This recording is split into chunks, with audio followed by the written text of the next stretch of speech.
ये राजनीति का नहीं, ये राष्ट्र नीति और राष्ट्र निर्माण का सवाल है। बिजली से जुड़े पूरे सिस्टम की सुरक्षा का सवाल है।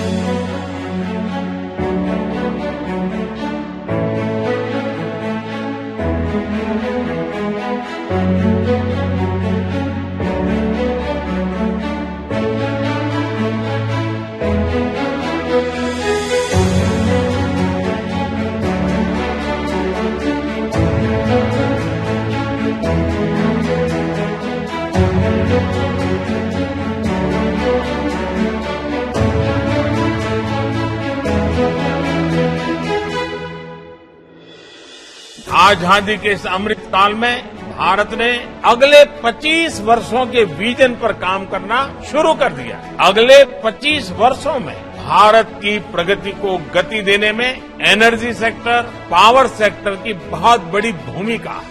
साथियों, हमारा पावर सेक्टर एफिशिएंट हो, इफेक्टिव हो और बिजली सामान्य जन की पहुंच में हो, इसके लिए बीते वर्षों में निरंतर जरूरी रिफॉर्म्स किए गए।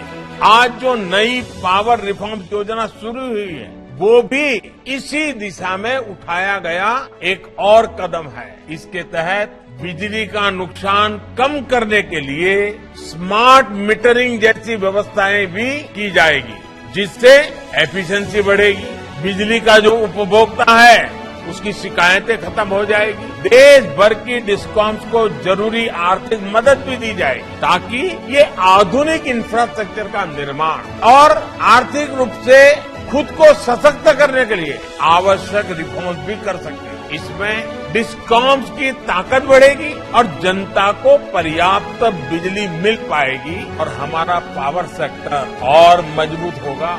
समय के साथ हमारी राजनीति में एक गंभीर विकार आता गया है। राजनीति में जनता को सच बताने का साहस होना चाहिए, लेकिन हम देखते हैं कि कुछ राज्यों में इससे बचने की कोशिश होती है। ये रणनीति तत्कालिक रूप से अच्छी राजनीति लग सकती है, लेकिन ये आज के सच को, आज की चुनौतियों को कल के लिए, अपने बच्चों के लिए, अपनी भावी पीढ़ियों के लिए टालने वाली योजना है। उनका भविष्य तबाह करने वाली बातें।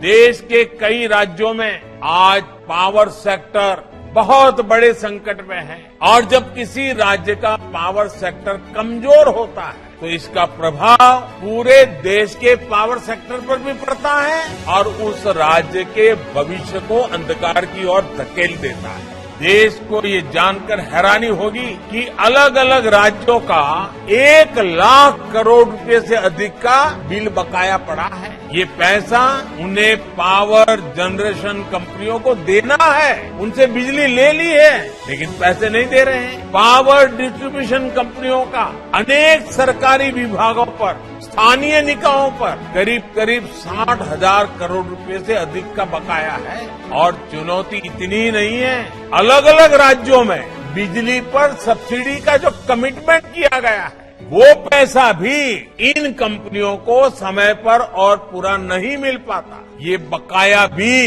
ये बड़े बड़े वादे करके जो किया गया है ना, वो भी बकाया करीब 75,000 करोड़ रुपए से अधिक का है। जिन राज्यों के ड्यूज पेंडिंग है, मेरा उनसे आग्रह है कि वे जितना जल्दी संभव हो सके इन चीजों को क्लियर करें। साथ ही उन कारणों पर भी ईमानदारी से विचार करें कि जब देशवासी ईमानदारी से अपना बिजली का बिल चुकाते हैं, तब भी कुछ राज्यों का बार बार बकाया क्यों रहता है। देश के सभी राज्यों द्वारा इस चुनौती का उचित समाधान तलाशना आज समय की मांग है।